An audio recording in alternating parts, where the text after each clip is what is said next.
Nobody in that bank noticed the man in the worn jacket who walked in that Friday afternoon. He was just a single father with calloused hands and tired eyes. The kind of person the world had learned to overlook, holding the hand of a 7-year-old girl who clutched a stuffed bear to her chest like it was the only thing keeping her anchored to the earth. The check he placed on the counter was worth $10 million. The branch manager did not verify it. She did not run it through the system or make a single phone call. She simply looked at his clothes, looked at his daughter, and laughed. Then she tore the check in half right there in the middle of the lobby, while the little girl watched with tears streaming down her face.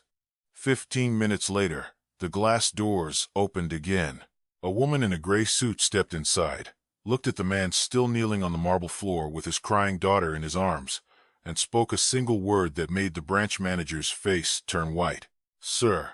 That morning had started the way every morning started in the small apartment on the west side of Stonebridge City. Daniel Carter woke at 6, pulled from sleep, not by an alarm, but by the weight of habit. 3 years of rising before dawn to make breakfast for a daughter who needed routine the way other children needed toys. The apartment was quiet in that specific way of early morning. The gray light filtering through the kitchen window and casting long shadows across the living room, where a wedding photograph sat on the bookshelf in a simple wooden frame. Rebecca smiled from that photograph the way she always had, her eyes bright with all the hope and promise of a future neither of them knew would be cut short. She had been 32 when the cancer came, 34 when it took her, and in the 3 years since, Daniel had learned to live with her absence the way a man learns to live with a missing limb. The pain never fully went away. He simply found ways to walk around it. He made coffee in the old machine that clicked and sputtered like it was thinking about giving up, then started on Emma's breakfast.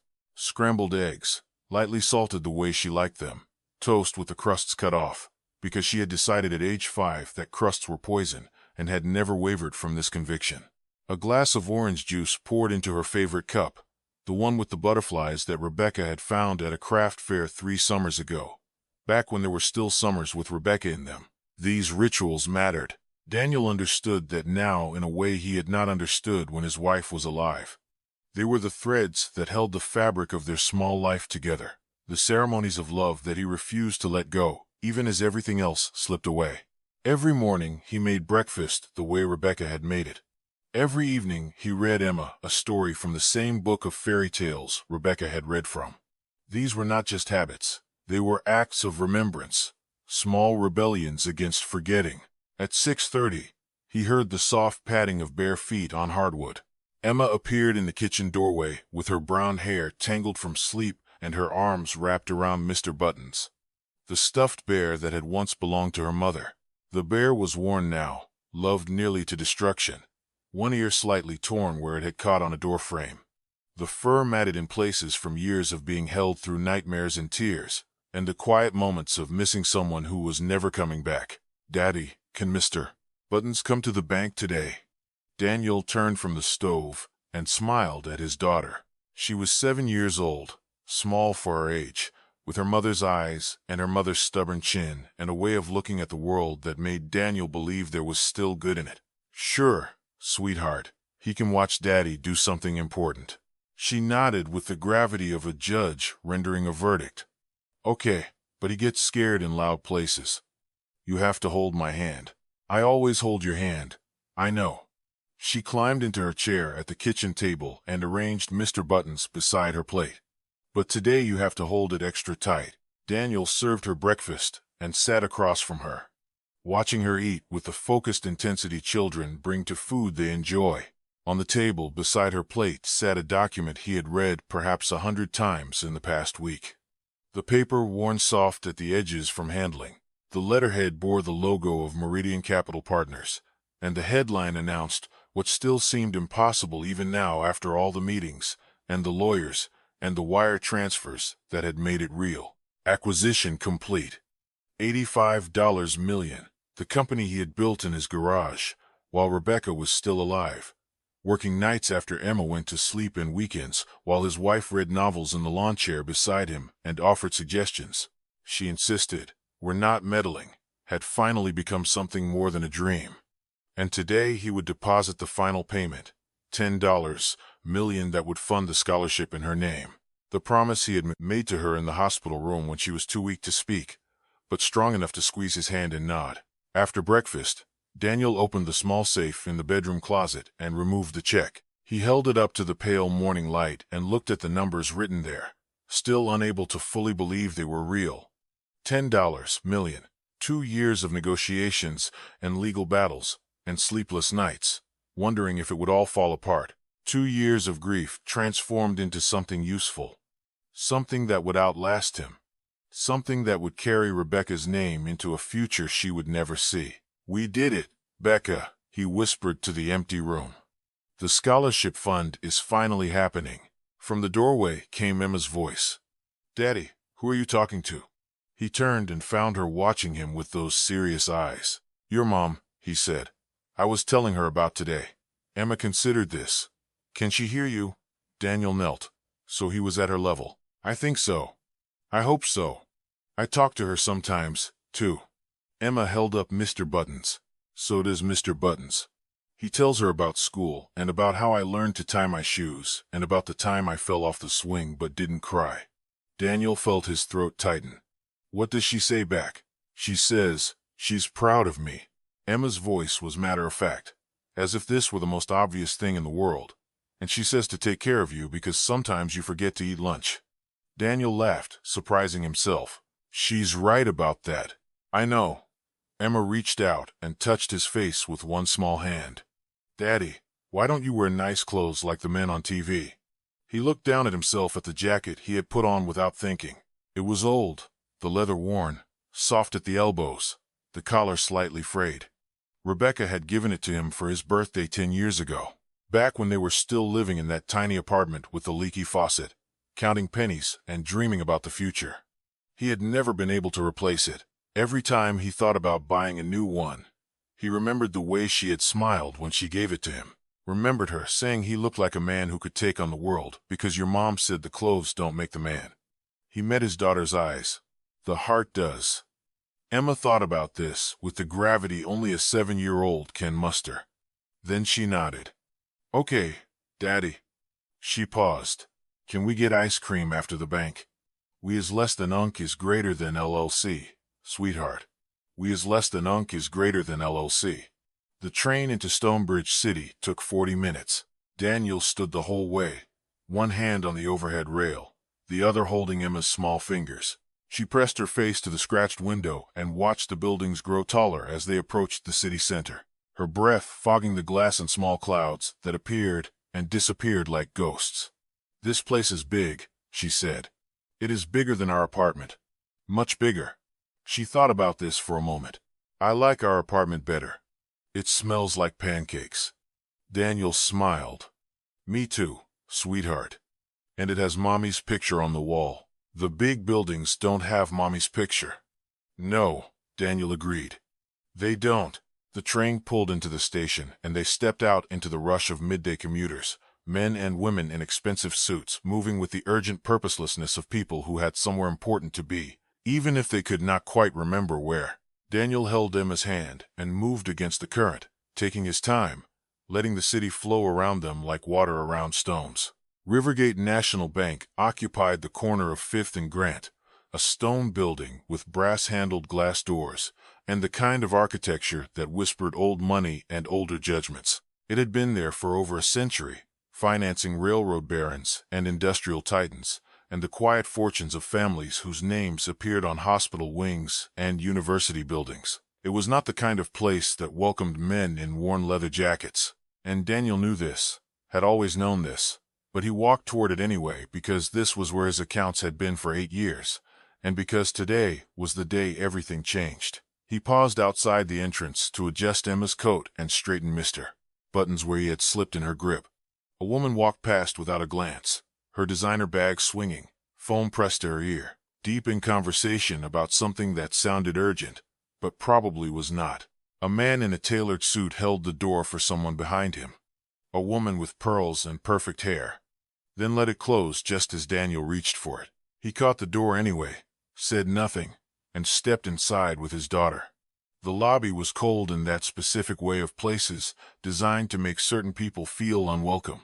Marble floors reflected the high ceilings, and the crystal chandeliers that had probably hung there since before the First World War. Velvet ropes created orderly lines toward the counter, where tellers in matching blazers processed transactions with practiced efficiency. Potted plants stood in corners, too perfect and too green to be real. The air smelled of floor polish and furniture oil, and the particular scent of money being very careful with itself. "Daddy," Emma whispered, her voice small and echoing in the cavernous space. "This place is so shiny, like a castle." Daniel squeezed her hand. "It's just a building, sweetheart. The people inside are what matter." They joined the line around him. Customers in expensive suits checked platinum watches and spoke in low tones about portfolios and quarterly returns and tax strategies that required the advice of specialists. A man ahead of them, silver-haired with a face like a closed door, glanced back at Daniel, took in the worn jacket and the old boots and the small girl clutching a tattered stuffed bear, and stepped slightly to the side, as if poverty might be contagious. Daniel said nothing. He had been looked at that way his entire life, had learned to let it pass through him like wind through leaves. But he felt Emma press closer against his leg, and he hated that she was learning it, too. Near the entrance, a security guard stood with his arms crossed. Thomas Brennan was his name, though Daniel did not know it yet. He was mid-30s, built like someone who had spent time in the military, with watchful eyes that moved across the lobby with the practiced efficiency of a man who had learned to see trouble coming before it arrived. When those eyes landed on Daniel, they paused, not with suspicion, not with the cold assessment Daniel had grown accustomed to, just observation, recognition perhaps, of something familiar. Emma noticed him and waved, her small hand flapping beside Mr. Button's. Thomas smiled, the expression softening his face, and waved back. It was a brief moment of warmth in that cold marble space, and Daniel found himself grateful for it. The line moved slowly. Daniel watched the tellers behind the counter, young men and women in matching blazers, their smiles calibrated for customers whose net worth justified the effort. They processed deposits and withdrawals and wire transfers with the smooth efficiency of a machine designed for exactly this purpose. And they never looked twice at the man in the worn jacket waiting his turn. When it was finally Daniel's turn, a young woman named Megan looked at him from behind the counter. She had red hair pulled back in a ponytail and freckles across her nose and eyes that were kinder than the lobby deserved. She glanced at Daniel, then at Emma, and something in her expression softened. "How can I help you today?" "I need to deposit a check," Daniel said. "It's a large amount, so I'd like to speak with a manager." Megan nodded and reached for the phone on her desk. But before she could dial, a voice cut through the hushed lobby like a knife through silk. "I'll handle this. Follow me." Karen Whitfield had appeared from nowhere. Or perhaps she had been watching from somewhere just out of sight, waiting for exactly this moment. She was 35 years old, younger than Daniel by 3 years, with blonde hair pulled back tight enough to smooth away any softness in her face. Her navy suit fit like armor, tailored and expensive, and she wore it with the confidence of someone who believed clothes absolutely did make the person and had the receipts to prove it. Her eyes moved over Daniel in a single sweeping assessment, cataloging everything: the worn jacket, the old boots, the calloused hands that spoke of work that did not happen in corner offices, the 7-year-old girl with the tattered stuffed bear, and the dress that had been washed too many times. Her expression never changed, never flickered with anything as human as curiosity or compassion. But something in the set of her shoulders, in the slight lift of her chin, said she had already made her decision about what kind of person stood before her. Her name plate read Karen Whitfield, branch manager, and the way she wore that title made clear she believed she had earned it through superior judgment and the ability to spot problems before they became problems. "This way," she said, and turned without waiting to see if Daniel would follow. The office she led them to was not the one reserved for valued clients, the one with the leather chairs and the view of the city and the discreet bar in the corner. It was small, windowless, lit by the harsh flicker of fluorescent tubes that hummed with a frequency just below consciousness. There was a metal desk, 2 plastic chairs, and nothing on the walls but a calendar 3 months out of date. Karen sat behind the desk without offering Daniel a seat. He sat anyway, lifting Emma onto his lap, feeling her small body press against his chest as she clutched Mr. Buttons tighter. So Karen's voice was professional, polished, with an edge of cold running beneath like a river under ice. "You want to deposit a large check?" Daniel placed the envelope on the desk between them. $10 million final payment from an acquisition. Karen picked up the envelope slowly, deliberately, as if the very act of touching it might contaminate her. She opened it and removed a check, her eyes moving across the numbers, the name, the issuing bank. For just a moment, something flickered in her expression. Surprise, perhaps, or disbelief. Then, it was gone, replaced by the professional mask she had clearly spent years perfecting. 10 million. She said the words loudly, enunciating each syllable as if speaking to someone who might not understand them. "And you're depositing it here, dressed like that. I've had accounts with Rivergate for 8 years. Karen did not check the system.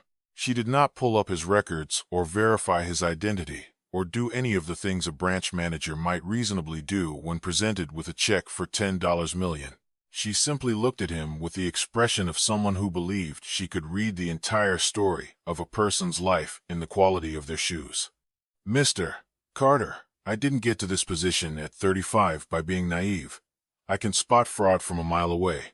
"This isn't fraud," Daniel said, keeping his voice even with effort. "Call the issuing bank. Verify the escrow account." Karen smiled, and there was nothing warm in it, nothing human. It was the smile of someone who had made up their mind and saw no reason to reconsider. "People like you come in here every week with stories. I sold my company. I won the lottery. My rich uncle died and left me everything. It's always the same. Different faces, same con." A small voice cut through the tension. "My daddy doesn't lie." Both adults turned to look at Emma. She was sitting up straight in Daniel's lap, her chin trembling, but her eyes fixed on Karen with an intensity that seemed too large for her small face. "Mommy said, lying makes your heart hurt." She hugged Mr. Buttons against her chest. "My daddy has a good heart." Karen looked down at the child, at the stuffed bear with its torn ear, at the simple dress that had been washed until the flowers had faded to ghosts. Her expression did not soften. If anything, it hardened, as if the presence of the child was an insult to her time. "Sweetie, let the grown-ups talk." The words were not cruel in the traditional sense. They were delivered without malice, without heat, but they were dismissive in a way that cut deeper than cruelty, reducing Emma to an inconvenience, an obstacle, a thing to be moved aside so the real business could continue. Emma shrank back against her father, and Daniel felt something cold move through his chest. Something that had nothing to do with fear and everything to do with the ancient fury of a parent watching someone hurt their child. "Don't talk to my daughter like that." Karen stood, her chair scraping against the cheap linoleum floor. "I think we're done here." She picked up the check and started toward the door. "Security will escort you out." Daniel rose, Emma still in his arms. "Wait, what are you doing with my check?" Karen stopped in the middle of the lobby. The afternoon crowd had grown while they were in the office, and now a dozen faces turned to watch, drawn by the electricity in the air. Men in expensive suits, women with designer bags, an elderly couple who had been waiting in line, the security guard near the door. "I'm confiscating suspected fraudulent material," Karen announced, her voice pitched to carry across the marble space. "Bank policy. You haven't verified anything." "I don't need to." Karen turned to face him. And now she was playing to the crowd, performing for an audience that had already decided which side they were on. "Sir, I've reviewed enough cases to know what fraud looks like. The check, the story, your appearance. None of it adds up." A businessman nearby nodded in agreement. An older woman clutched her purse tighter and stepped back as if Daniel might suddenly lunge for it. The elderly couple exchanged glances that said they had seen this kind of thing before and knew how it ended. "Daddy." Emma's voice was small, frightened, pressed against his shoulder. "Why is the lady being mean?" Daniel shifted her in his arms and knelt so he could look into her eyes. "It's okay, sweetheart. Some people just don't see clearly," Karen heard. Her lips curved into something that was not quite a smile. something harder and colder. "Oh, I see perfectly clearly." She held up the check, gripping it with both hands, her manicured nails bright against the paper. "This is what I do with fraud." The sound of paper tearing was small, almost delicate, but in the silence of that marble lobby, it echoed like a gunshot. Karen tore the check in half with deliberate slowness, her eyes fixed on Daniel's face, watching for the reaction she expected. The anger, the desperation, the confirmation that she had been right all along. Emma began to cry, her small body shaking with sobs she could not control. She buried her face against Daniel's neck, her tears hot against his skin, and he held her tight, one hand cradling the back of her head, his own eyes never leaving Karen. Karen tore the check again. 4 pieces, then again, 8 pieces. Confetti made from $10 million in 2 years of work, and the promise made to a dying woman in a hospital room where the machines beeped and the flowers wilted, and the future grew shorter with every passing hour. "Thomas," Karen said, her voice calm and satisfied with the certainty of someone who had just won. "Please escort this man and his child out of my bank." The security guard stepped forward, but his feet were heavy, his face troubled. He looked at Daniel, at the crying child, at the torn pieces of paper scattered on the marble floor, and something in his expression said he did not want to do this. Anyone watching could see it, and then the glass doors opened. The woman who entered was not what anyone expected. She was young, perhaps 36, with dark hair touched with early gray at the temples, and a gray suit that spoke of authority earned rather than inherited. She was beautiful in the way of women who have never had time to think about their beauty. Too busy building things to worry about how they look building them. She moved through the lobby with the quiet confidence of someone who had spent years making decisions that shaped the lives of others. And when her eyes swept across the scene before her, they missed nothing. Karen recognized her immediately. Mrs. Cross. Her voice shifted from triumph to something closer to panic in the space of a breath. "I was just handling a fraud situation.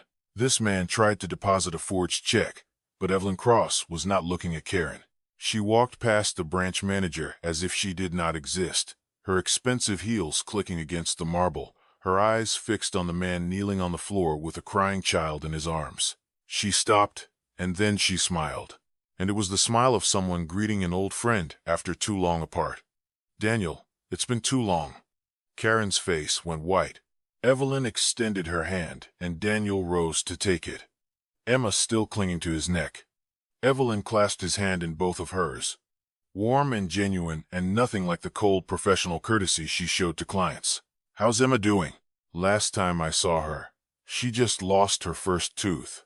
I still have the picture you sent and Rebecca's scholarship fund." She paused, her expression softening with something that might have been grief for a woman she had clearly known. "I got the invitation. I wouldn't miss it for the world, sir." The word hung in the air. Sir, spoken with respect, with warmth, with the familiarity of years, and shared history and a relationship that had nothing to do with net worth or appearances. Karen stood frozen, the torn pieces of the check still clutched in her hands. You know him?" Evelyn turned, and now her eyes were sharp, assessing, finding Karen wanting. "Know him?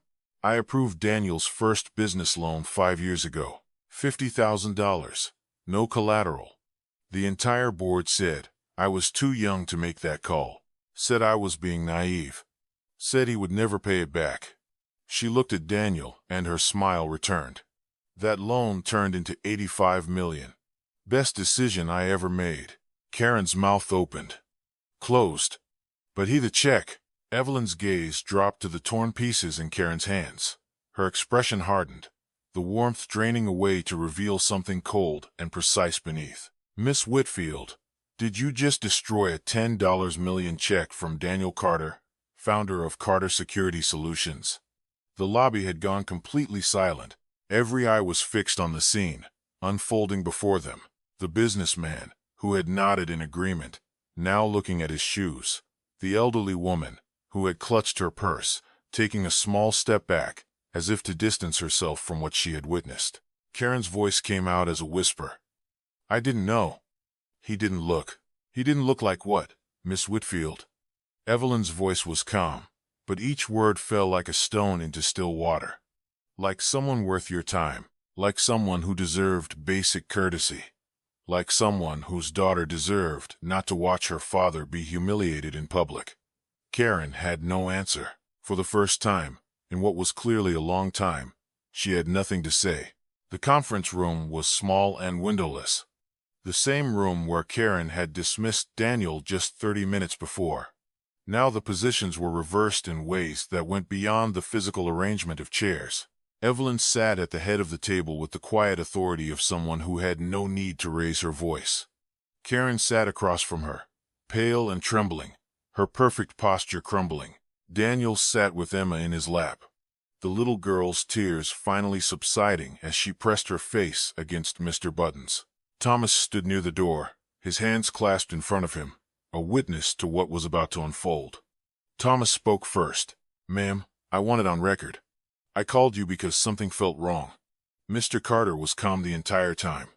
Cooperative, answered every question. Miss Whitfield escalated everything. Evelyn nodded. "Thank you, Thomas.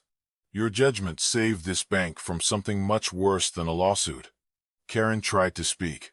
"I was protecting the bank. Section 12, subsection. There's no policy that says destroy customer property without verification." Evelyn's voice did not rise, but the steel in it was unmistakable. "There's no training that teaches humiliate a father in front of his child. There's no protocol that justifies what you did in that lobby." Karen fell silent, and for the first time, the armor of her confidence cracked completely. She looked like what she was, a 35-year-old woman who had built her career on quick judgments and easy assumptions and had finally encountered the consequences. Evelyn turned to Daniel. "Daniel, I'm sorry. Truly, what do you want me to do?"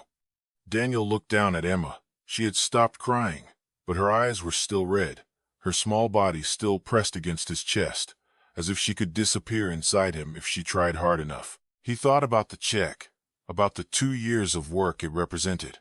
He thought about the promise to Rebecca that had driven every late night and early morning. He thought about what his wife would have done, what she would have wanted.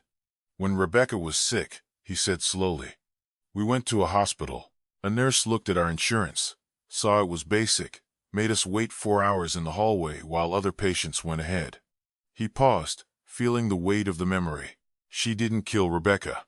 The cancer did that, but she made my wife feel invisible. In her last months, when every moment mattered, that nurse made her feel like she wasn't worth the effort of basic human decency." He looked at Karen, and there was no anger in his eyes, only a deep, exhausted sadness. "That woman made my daughter feel the same way today. Like Emma was nothing. Like her tears didn't matter. Like she could be dismissed with a word and forgotten." Karen's composure finally broke completely. Tears spilled down her cheeks, silent and unstoppable, streaking her perfect makeup. Daniel stood, still holding Emma. "I don't want her fired because of me. I want her to understand what she did. Really understand. Not because someone told her it was wrong. Because she feels it." Evelyn studied him for a long moment. "That's more grace than most would give. Rebecca used to say, 'Anyone can punish. It takes strength to teach.'" Daniel's voice was quiet. "I'm trying to honor that." Evelyn nodded slowly, then turned to Karen. "I was prepared to offer you 2 options. Resignation or termination with cause. But Daniel is suggesting a third path." Karen looked up, her eyes red and swollen, hope flickering beneath the shame. Daniel reached into his pocket and pulled out a business card, not his own. The card bore the name Hope Harbor Youth Shelter and an address on the other side of the city. "This place helps homeless teenagers. Kids who get judged every day for how they look, where they sleep, what they wear. Kids who walk into places like this bank and get treated exactly the way you treated me." He set the card on the table in front of Karen. "Spend 6 months volunteering there, 20 hours a week. Not as punishment, as education." Karen stared at the card as if it might bite her. "After 6 months, if the shelter director says you've genuinely changed, you keep your career. Different branch, fresh start, but you have to earn it. You have to do the work." Karen looked up at Daniel, then at Emma. The little girl was watching her with those clear, innocent eyes that see everything adults try to hide, that cut through pretense and performance and find the truth beneath. Mommy said, "Everyone makes mistakes," Emma said softly, "but good people try to fix them." Karen broke completely. Then the sobs came from somewhere deep, the kind of crying that tears away pretense and leaves only the raw truth beneath. It was not the crying of someone who had been caught. It was the crying of someone who had finally seen themselves clearly. "I'm sorry." Her voice cracked and broke. "I'm so sorry." Daniel nodded. "I believe you. Now prove it." Evelyn looked at the card, then at Karen, then at Daniel. "I'll approve this arrangement. But Karen, this is your only chance. There won't be another one." Karen nodded, her hand closing around the card like a lifeline thrown to a drowning woman.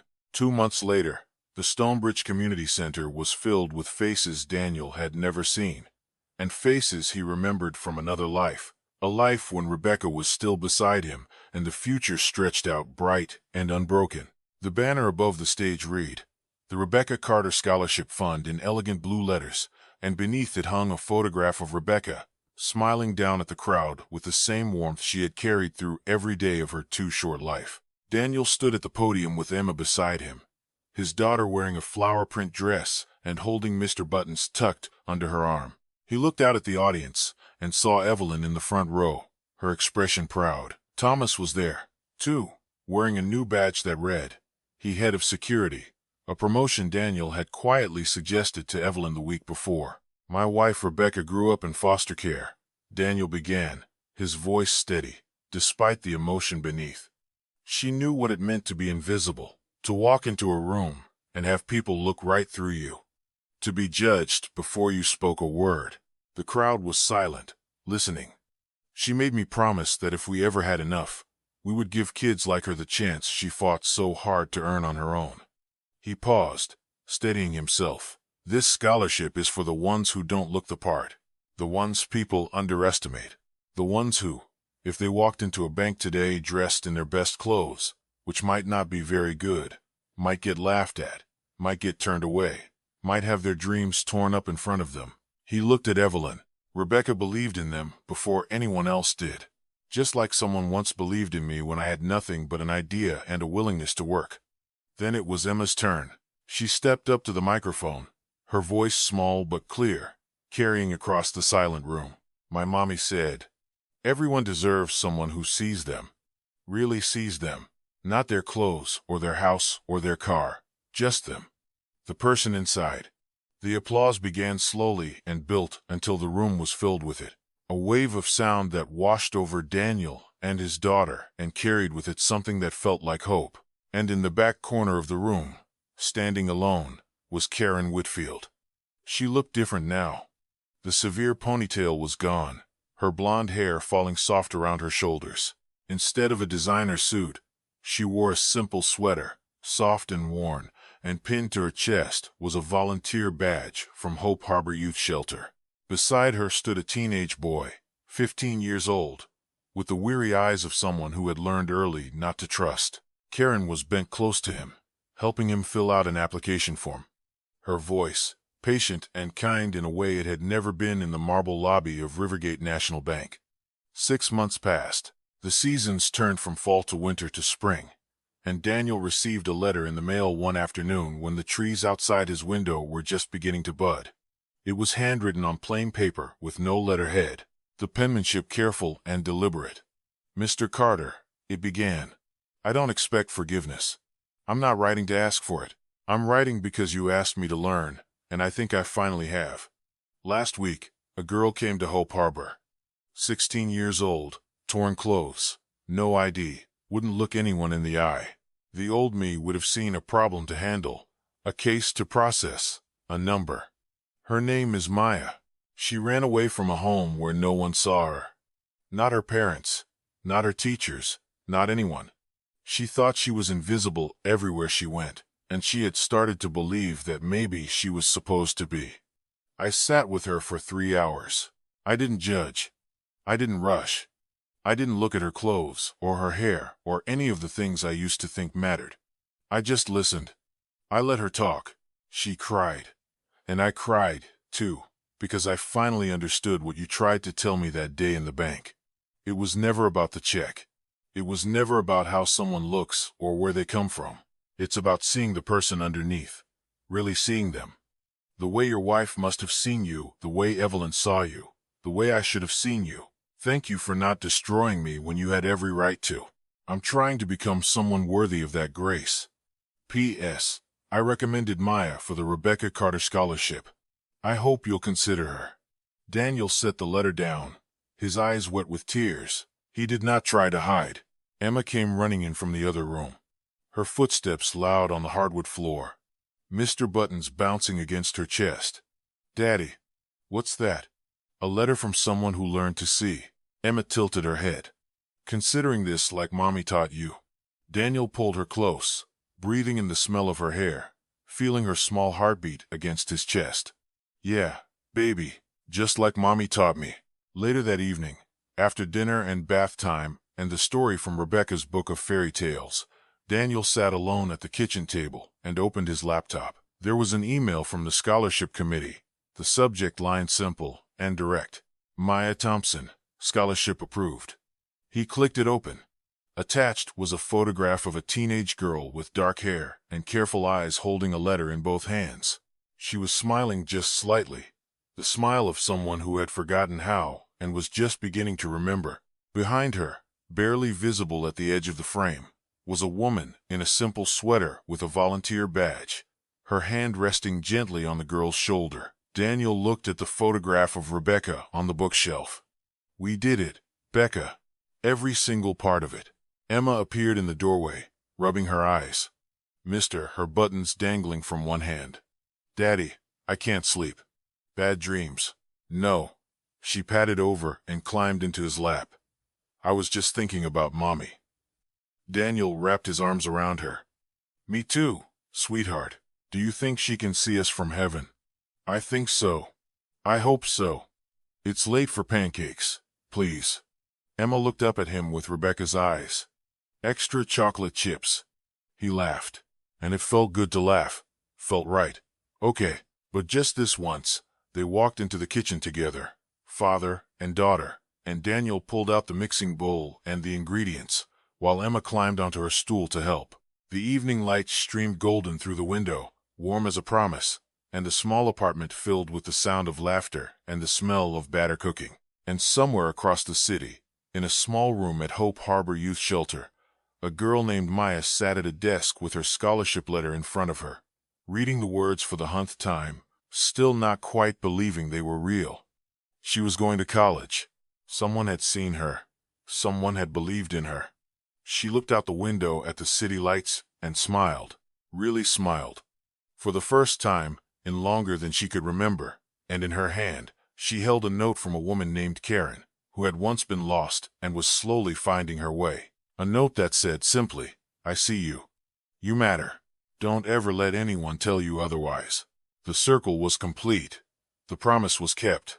And Rebecca Carter's legacy lived on, not in marble buildings or golden plaques, but in the quiet moments when someone who had been invisible was finally truly seen.